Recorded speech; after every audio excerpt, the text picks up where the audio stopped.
This episode of the Modern Therapist Survival Guide and the Therapy Reimagine 2019 conference is brought to you by SimplePractice. Trusted by over 40,000 customers, SimplePractice creates software and services for health and wellness professionals. Its EHR empowers practices to run their businesses more efficiently, streamlining administrative tasks, enabling regulatory compliance, and improving documentation.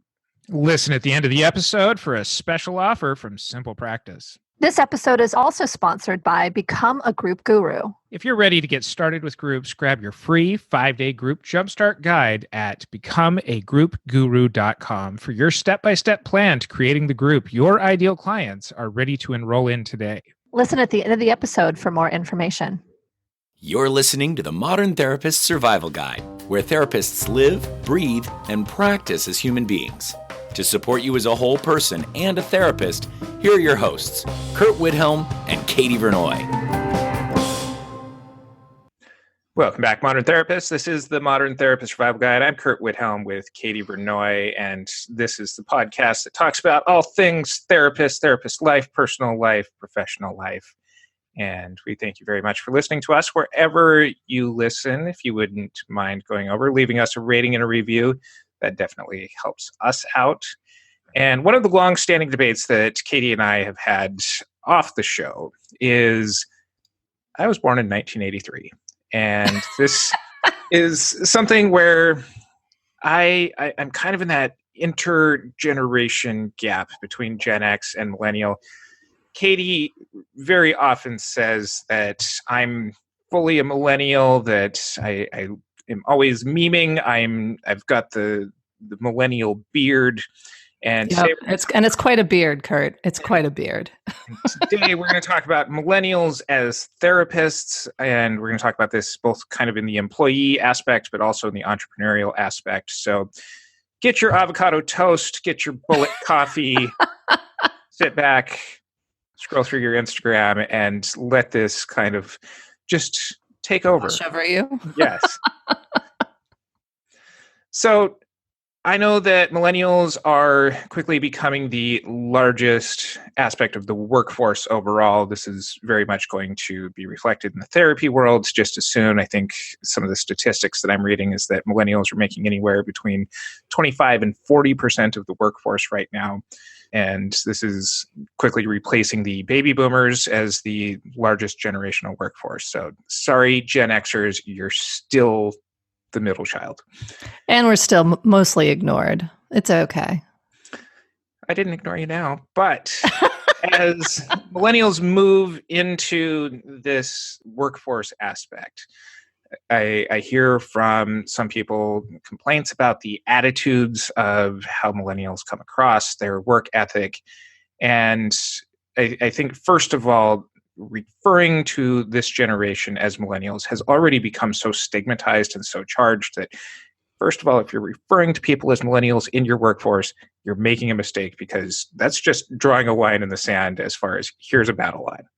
Yeah, I think especially with the negative perception that especially baby boomers have of millennials, I think it definitely has become almost a taunt. You're a millennial. Now, I want to clarify, me telling you that you're a millennial is not that. It's me saying, accept and embrace the fact that you have all these wonderful traits that go along with being born when you were.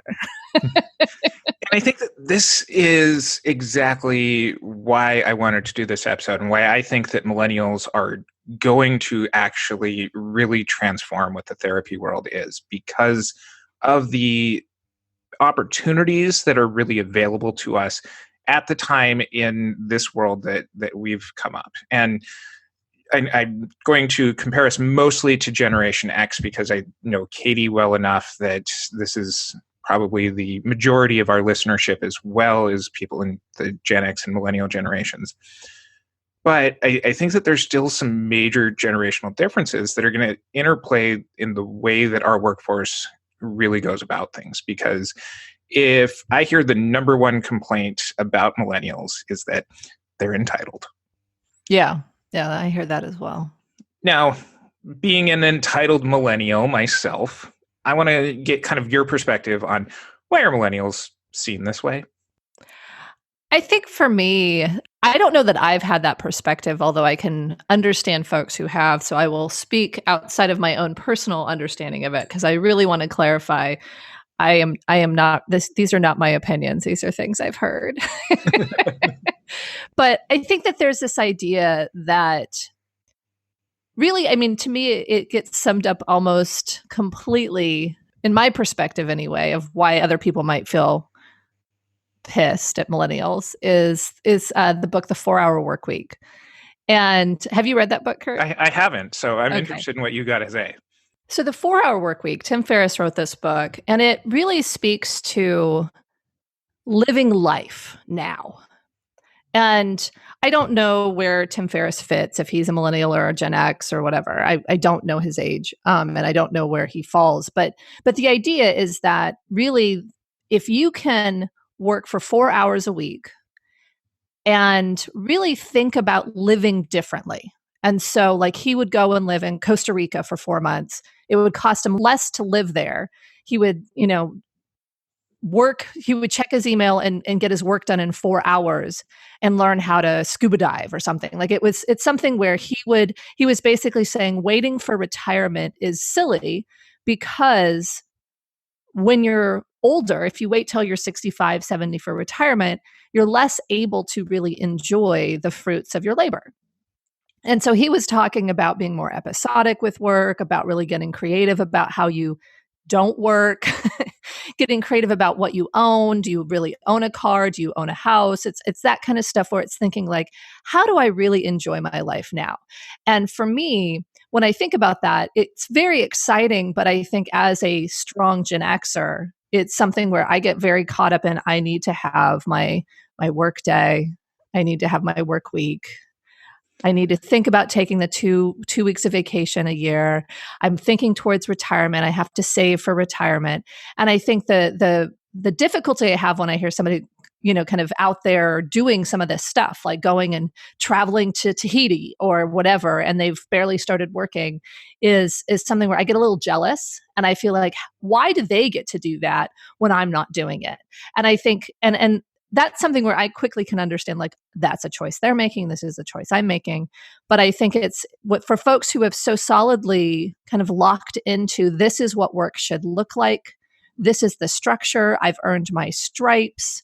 Then it can be very hard when somebody comes in and says, hey, I'm going to take the world by storm. I'm not going to stand on, kind of formality. I'm going to jump in, do the work so I can get it done quickly so then I can live my life. I think that's the stuff where from what I've heard other people say, that's where it's like, well, they're entitled. They think they should be able to do whatever. They should have this level of salary right away. They should do all these things right away. And there's not this kind of learning the ropes, kind of going through almost an old school mentorship process where now I deserve to have the corner office, and now I deserve to take these long fancy vacations. I'm doing it right away. So I'm going to start this with kind of the glib response, is that millennials have perfected what the Gen X dream was. And there's almost kind of this resentment that... Yeah. And I think that a big part of this is, for broad strokes, a lot of Gen Xers entered the workforce in the 90s during this booming economy, that they came of age right before the internet was really widely connecting people. Mm-hmm. And so right before they're entering the workforce, kind of this high school, college sort of era is what really kind of led to this whole idea of Gen Xers being slackers, that there was kind of this, my understanding is, we're waiting for something that's not quite there yet. And by the time it got there, it was something where you're already into adulthood and you're already buying the cars, paying the mortgage, moving on with your life.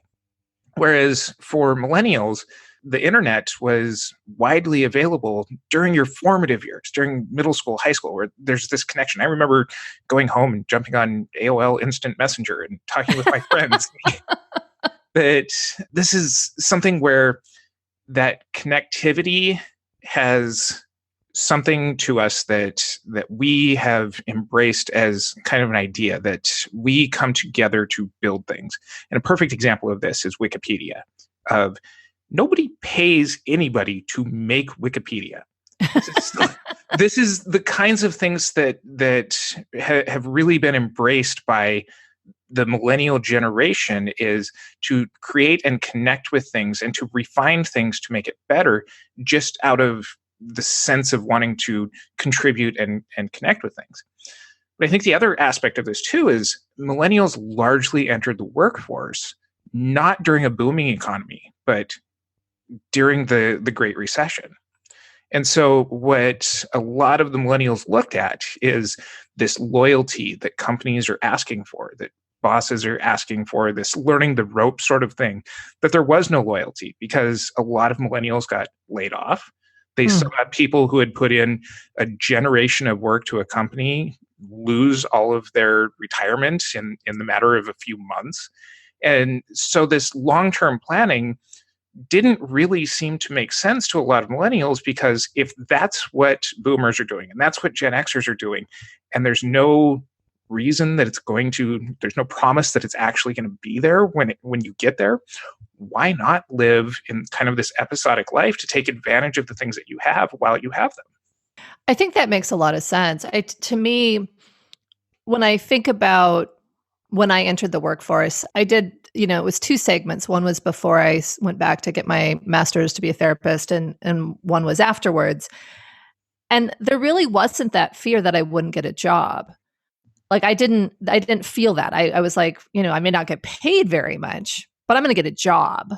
And I was able to immediately kind of seek independence, and I was able to immediately, kind of go out on my own. Whereas I think when there's not work, and I certainly have had clients in these situations, and I've had colleagues in these situations where there's not work to be had, or there's not that loyalty. And it makes sense that you would kind of want to get what you could at each moment. It's survival, it's building a life. And I understand the lack of loyalty. I know for myself, even, I still feel a loyalty for a company that ejected me, it's something where I saw a long-term path for myself, whereas most of the people who were my employees did not, because it was the economy had shifted, and there was such high productivity standards, and there was not a sense of, I'm going to take care of this employee. It was, what can this employee do to help keep our company afloat, or our agency afloat?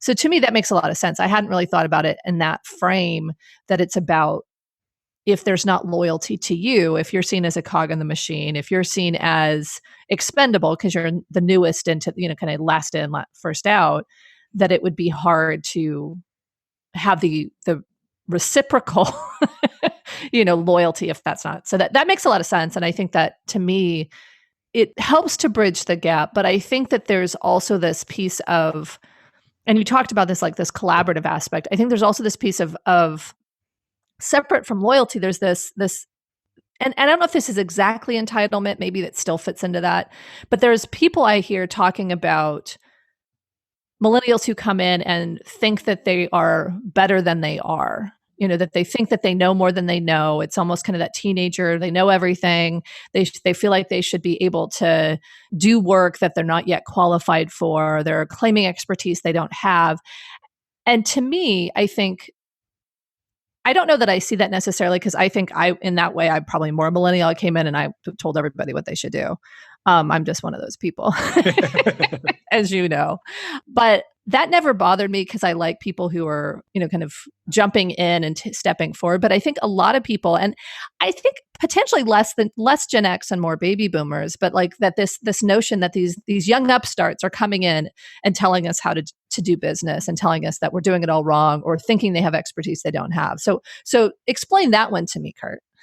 I'll go back to the point that I brought about the access to information that we have, that I carry around with me a device that with a few swipes of my thumb has access to potentially the entirety of human knowledge.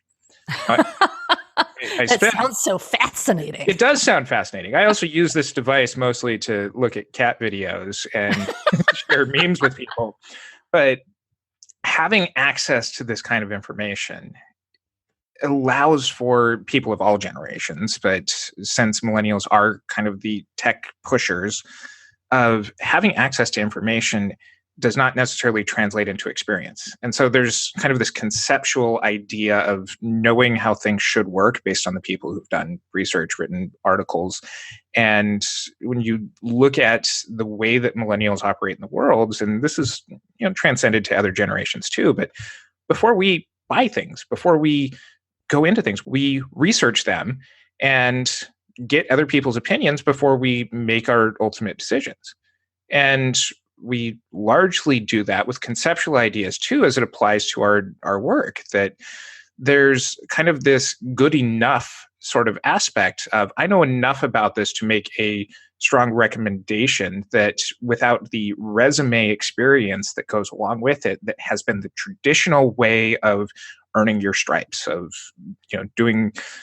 learning the ropes, whatever you want to call it, that it comes across as entitled when it's other people's opinions just packaged in a way that a millennial is going to present it.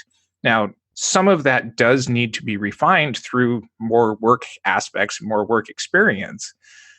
And I think that in working with millennial therapists as a supervisor or as a millennial who's potentially being coached in this way, one of the aspects that really needs to be taken down is not this, I'm the expert and here's how you need to look at things, but really looking at more of, let's talk about the broader experiences or the case examples that might come across that need to be fleshed out in this, approaching it more as teaching an equal as opposed to teaching a student.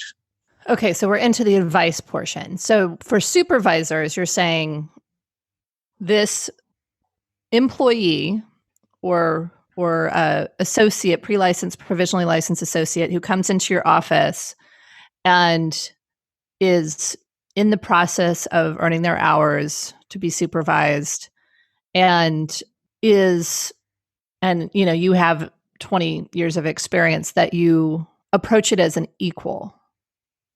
You approach it more collaboratively. You approach it more... Well, that's different. Collaborative is different than equal, because I think you can collaborate as a mentor, but the equality part, I think that there is some value to that. So I'm not saying I want to dismiss that out of hand, but I get concerned because I do think that there are things that we do have to tell our supervisees what to do. There are things where we do have to, make sure that we are teaching and training.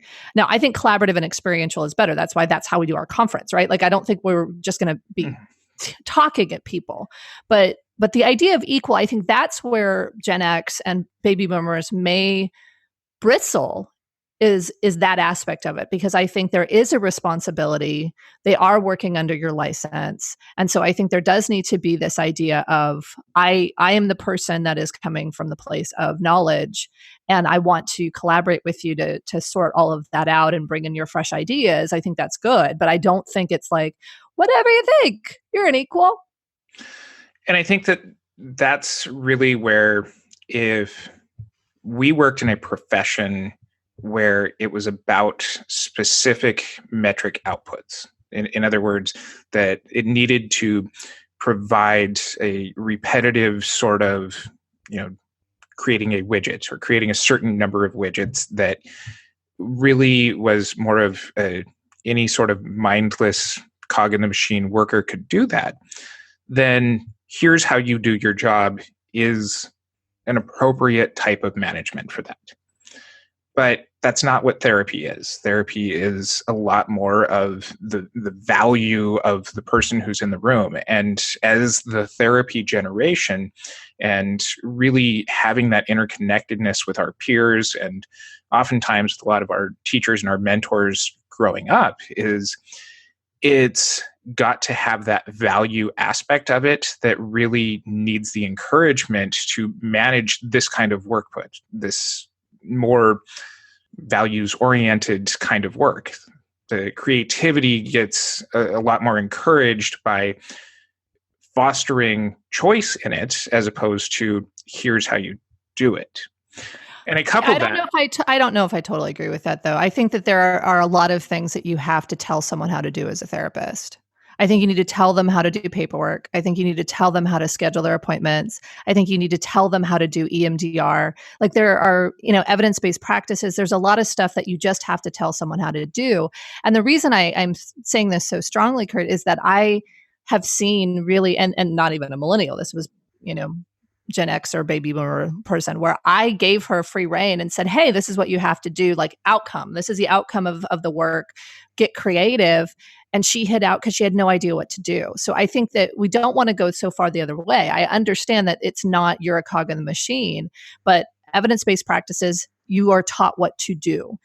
Paperwork, scheduling, document, all of that stuff. There are things that you have to be told what to do. And I think my experience supervising millennials is that's where some of this tension comes in, is that those are the parts of the jobs that most people don't like. But unless you have a foundation of structure and know what you're doing in those pieces, I think that you cannot be creative because you're constantly creating the stupid stuff. I mean, okay, maybe I shouldn't call evidence-based practices and documentation stupid, but these are the things that we have to do in a lot of our jobs. And those are aspects of the job that are kind of those very structural, create this widget. Your note needs to include X, Y, and Z. But even people I've talked to in supervision have said, well, I should be able to write my notes the way I want to. I think that that's kind of any employee who's moving into I don't think that that's necessarily unique to millennial therapists whatsoever. Where I see kind of this difference is and we've got our whole episode about CBT as crap as far as evidence-based practices go, but it's really about, I'm talking about kind of the delivery of the therapy that is really more in embracing the individual's spin on it, because the further that we remove the therapist, and this is especially true in the millennial generation, the further we remove the therapist from having ownership and creativity over the work that they do, the more clinical, the more EBP that it has to be, then the less value that they're going to get out of that work. And that's just fostering a whole new level of burnout that we could probably create a whole episode around. I think we did, didn't we? That one of our previous episodes was. But in order to support the employee, to foster their long-term success, they have to have ownership over something. And to really go, and I think, what you're talking about is, letting go of the reins to a completely results-oriented work environment of, here's free reins as long as you get X, Y, and Z done. I think that this is unique to people coming out of, a long time in higher education, is that for so long, that's been the way that they've been programmed, is to perform metrics, to have, certain things that they need to meet, that they've kind of not been encouraged to have their own spin on things. And I've seen this in one of the classes that I teach at the end of the master's program, where I take a lot more of this, apply some of these principles to your own life and conceptualize how this works for you in your profession. And the ensuing discussion usually goes about 3 or 4 questions deep, is kind of this very encouraged idea as, oh, we have permission to think in this way. And without specific parameters, the next question, about the 5th question, is usually, so how long does this need to be? How many words does this need to be? How many pages? Really looking for these specific things that, as we move into our own independence later on into our careers, post-licensure, if we're embracing that entrepreneurial aspect, that we kind of naturally move into this, here's how I make this my own, that I can still do my notes and I can still hit these SOAP things, but we are able to do it in our own way. I agree with all of that. I think the caution I was really trying to say was about the letting go of the reins too soon.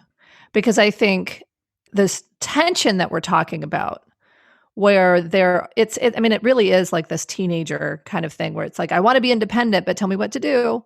I think that there is this piece that tension needs to be there. And I think it's about navigating that tension, because for the supervisee being told you have to do it a certain way, or these are the things that you need to learn before you can kind of go out on your own in some ways, I think it can feel very stifling. It can feel like it's less meaningful. There are so many pieces to that can feel really, awful, and lead to that kind of burnout that we were talking about. But I think it's also something where, without any structure, with it just being like, what do you think and how do you want to approach this work, without an infrastructure internally of understanding what the work is, you can't do that. So I think, and then there's the folks that are be like, well, just tell me what to say in the sessions, so I think that there is a real tension for the supervisee about how do I do this work and own it, but also I don't know what I'm doing. I'm terrified. So I think the tension on the supervisor side is to be collaborative, to help bring that out, to help the supervisee with the decision making so that they can own the work, but still providing the backstop of this is how you can do the work, or this is how you have to do some of these things. Because I think that there are actual parameters. So to me, I think the tension has to be there, but I think, going back and kind of reiterating your point, collaboration and having the person that you're training be the person that kind of folds it in and makes it their own, that's much stronger than telling someone what to do.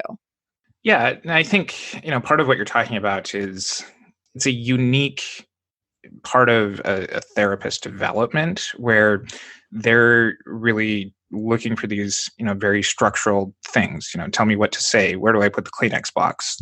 These kinds of things that typically in a therapist development are resolved fairly quickly and fairly easily with the right kind of encouragement. But I think when supervisors are meeting people at that developmental period, and somebody is in that period who has a really critical supervisor, that it tends to make them more scared of making mistakes throughout the rest of their development.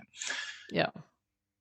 I think also that in some ways, as far as management goes, this is also kind of that helicoptering sort of aspect that we're so quick to blame the parents of today and the parents of millennials on preventing people from making mistakes. And so there's just kind of this nervousness of, if we don't let them make mistakes, then they're not going to learn. And so I think that this is also where some of that other tension continues to develop, that we've got to be willing to let people make those mistakes and face the consequences there. I agree. And I think that there are some mistakes that we cannot allow our supervisees to make. Absolutely. Yeah. Couple of other points I know as we move through this episode, and without making this several days long, that, I think part of this millennial workforce is also really embracing technology a lot more. Yes. I think that this is something where in a lot of other fields, we see people with flex schedules and things like being able to work from home a lot of days. And telehealth is helping this in some aspects, but I think that what we're going to see with millennial therapists is a lot more of embracing this technology and this connectiveness in between sessions, and gasp, boundary breaking, and all of this kind of, breaking the frame of what therapy is, but that is really going to not only transform the field, but is also going to help the non-therapists actually access mental health a lot better. And, this is something where we're in a field that's really slow to change. And this is happening really, really quickly. And I think that millennial therapists are going to be a driving force of really establishing what a new access to mental health is, what boundaries actually mean. And I think that this is a good thing, because this is taking the things that we actually talk with our clients about and actually making therapy about that, which is asking for help when you need it, advocating for things when you need them, respecting boundaries when they're not being met. And I see this as a good move overall for mental health, but it just takes kind of this acceptance of how quickly this change is happening by people who've been doing it in a lot more of the established way for a lot longer. I think this speaks to what we talk about a lot, which is time is moving forward. Technology is being integrated. And I think that there are ways that that works really well. And I think that there are ways that it doesn't. And I think it's about the thoughtfulness. It's about staying grounded in the laws and ethics of the profession, staying grounded in clinical excellence. And I think it's really being thoughtful about all of those things. I think that some of that requires experimentation, right? Like, does text therapy work, for example? I don't know. I've not tried it. Certainly, I've had clients who have communicated to me between sessions, and some of it's worked well and some of it hasn't. And I've kind of sorted that out. But I think it's something where innovation is important, and it needs to be grounded in some of the things that have made the profession strong. And I think that's the part where I think Gen Xers or baby boomers can get very concerned, is that there's this leap forward that either by perception or reality is not grounded in those things. And it's like, wait a second, like doing this, that, or the other thing feels really risky because it's not necessarily like the theoretical underpinnings of the decision aren't fully explained. And I think, to me, being able to actually get a thought process around that, a rationale for what you're doing and why you're doing it, and being able to tie it back helps to bring it back into kind of the mainstream in some ways. I think, to me, that's what we're trying to do, right? We're saying like, hey, yeah, do walk and talk therapy. Yeah, incorporate technology, do these things, but make sure you've understood the foundation. And I think the perception is that there's some folks who are not doing that they're just saying like, hey, therapy's old school. And either, like we talked about in the episode, walking the line between coaching and therapy, but also, they're either just jumping to coaching because therapy doesn't hold enough for what they want to do, or they're calling it therapy, but there's things that are really problematic that they could get in trouble for, or and getting in trouble for something maybe that, hey, the laws or the ethics haven't caught up, but it also could be that they're doing stuff that's really harmful to clients.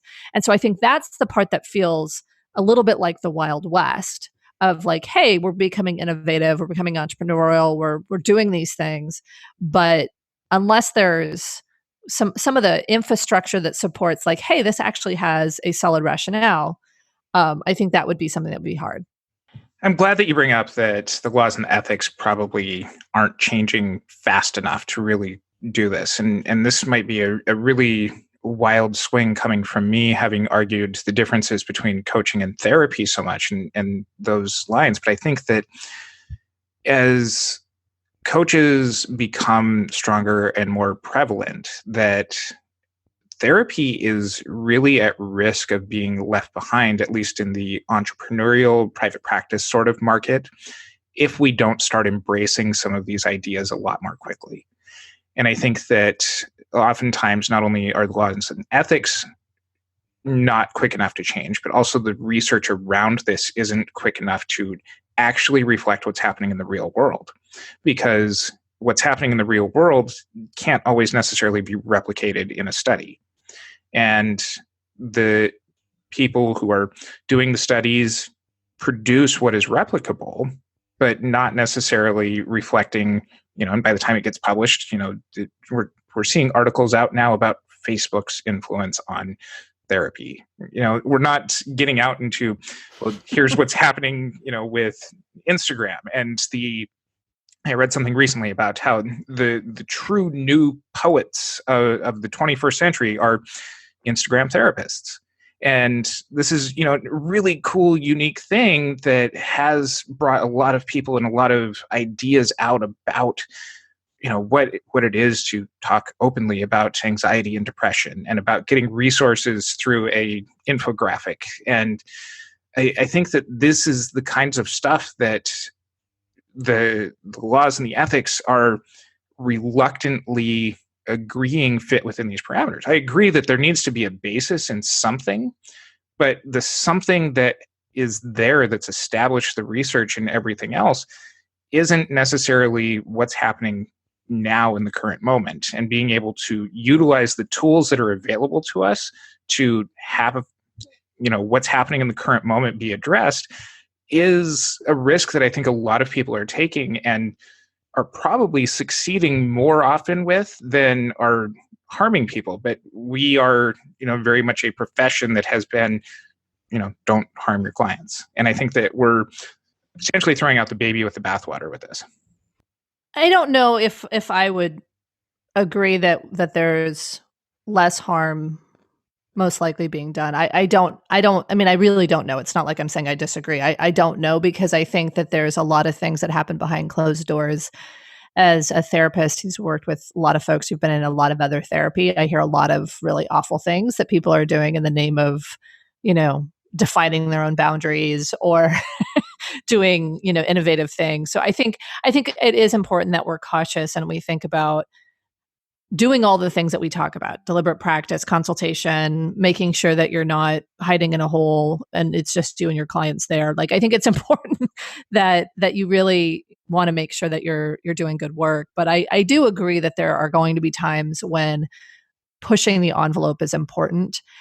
But to me, and I think maybe it's more kind of as an establishment Gen Xer, I want us to also then push the envelope and shift the status quo. Like, I don't want it to be something where there's these two types of therapy. There is old school and new school has gone off on their own. Like, I really feel like as a profession, as individuals, really being able to assess and give feedback on ethics codes, or really kind of assess legislation, or really looking at how do we make therapy more accessible across state lines, like all of those things. I feel like to actually make the establishment shift with us, I think is an important part, because I think just saying we can push the boundaries and it's not going to always be right there. I think I really feel like we need to be cautious.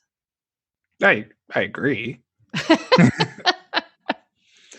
So something that you brought up earlier in the episode is kind of the entrepreneurial ideas of what millennials are coming into. And I think that this is another huge generational difference, is that you grew up in an era where the absolute worst thing that somebody could do is sell out. This is, something where I can go back and I can watch old movies. The music that I listen to comes largely from your era.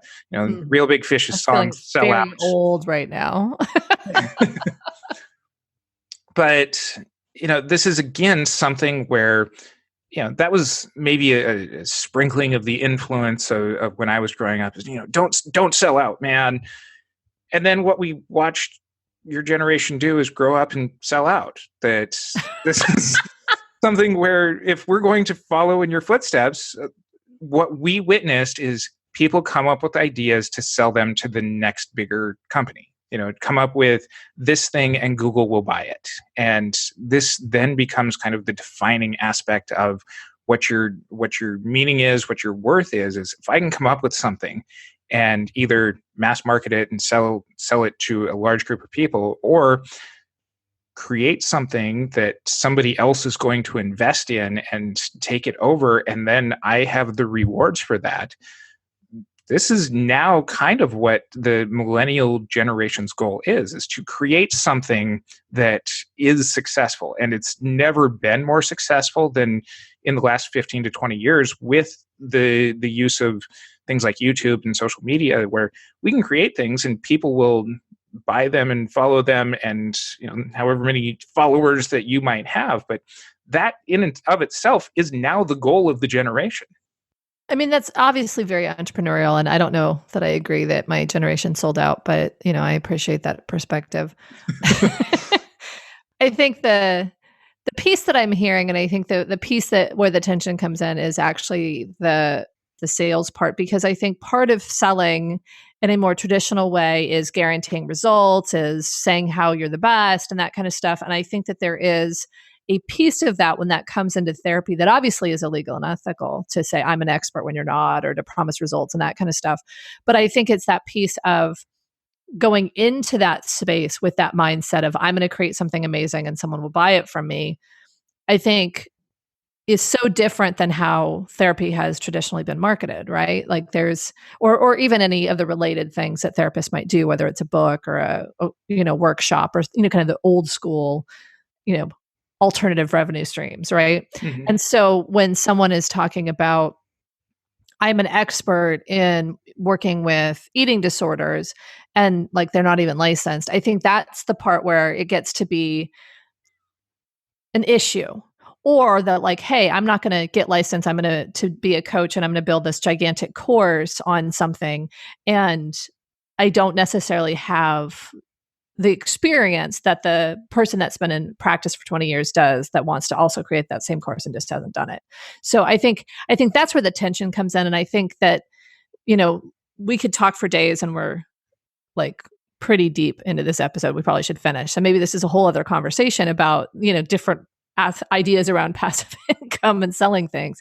But I think that this idea is that there are people who could be 20 years in practice and create a course that would be horrible. And there's people who just start that could create an amazing course. But I think it goes back to that, the kind of older idea of, I've earned my stripes, and how dare you come in and say you're an expert or charge more than I do, or that kind of stuff when you've just begun. And I think in truth, that's about the skills of each clinician. And some people should be able to charge as much as they want, and some really shouldn't even be practicing. So I'll just leave it at that. No, and to respond to that, this is an area of the free market where I'm okay with this. If you can go and sell yourself to do this, to have people respond to you in a way where you're charging higher prices, again, this is a good thing. This is something where millennials are tapping into an ability to do this that was the Gen Xers' dream at that earlier point. And, I think that a very interesting comparison that is popping up in my mind is this is kind of similar to how music has really changed in the last 30 years. That there, was really kind of the response to the Seattle sound and the grunge era, that a lot of business around music was like, well, we're not letting those independent people ever do that again. And so they really clamped down and kind of produced this over-refined, evidence-based, music sort of idea that really confined a lot of things. But bands that have kind of survived, through the last 30 years, what you'll see them talk about is how their role in really spreading their music out has gone less from really following all of the steps of, the traditional structure, and more engagement through things like social media and being more accessible more of the time in order to really get the response. And I think that this is something that through all of our work with Therapy Reimagine brand called You, that we talk about. This is selling that relationship. You're selling is what it's like to be in a relationship with you that makes the therapeutic process work. I agree. I think the caution, and I keep saying I agree, and then I have a caution, because I think that's what it really is. That's why I think for me, obviously I'm working with a millennial, whether you'll claim it or not, on one particular day or another. But I also believe that this innovation and this perspective is really good and kind of helps to shift and move things forward. So I'm saying this from a place of love and of caution. And I think for me, there's a part of this that, I will use Ben Caldwell's words kind of against him, but it's this thing of, if someone is selling themselves very well and they've got their branded website and they've got all of these beautiful things and they've done the entrepreneurial part well, and then provide crappy service, like, yes, they've done that part well, but they're still hurting our profession.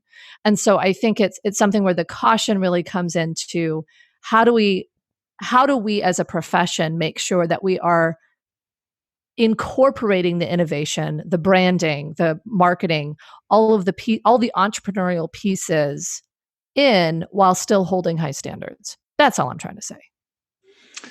So we would love for you to reach out to us in all of our millennial accessible ways on Instagram, Facebook, email.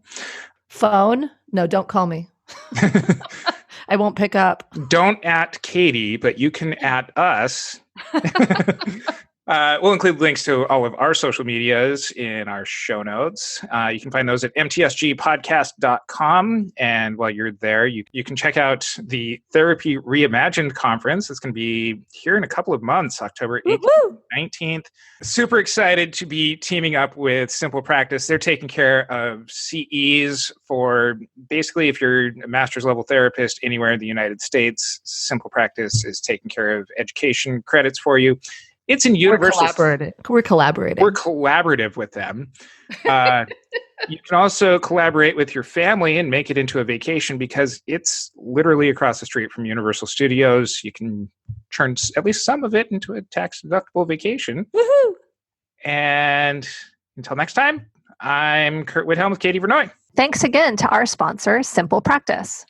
Trusted by over 40,000 customers, SimplePractice creates software and services for health and wellness professionals. Its EHR empowers practices to run their businesses more efficiently, streamlining administrative tasks, enabling regulatory compliance, and improving documentation. Learn more by going to simplepractice.com/therapy reimagined. You can also sign up and receive a special promotion of getting 3 months of SimplePractice for the price of one. Please note, this offer is valid for new customers only. This episode is also sponsored by becomeagroupguru.com. Learn how to fill a group in private practice without coffee dates or networking events, even if no one in your community knows your name yet and you have no idea where to start. Free training and resources, like that free 5-day group jumpstart guide at becomeagroupguru.com. You can also join the Facebook group, Your Group Guru, for more free resources and connecting with other therapists nationwide. becomeagroupguru.com. Thank you for listening to the Modern Therapist Survival Guide. Learn more about who we are and what we do at mtsgpodcast.com. You can also join us on Facebook and Twitter. And please don't forget to subscribe so you don't miss any of our episodes.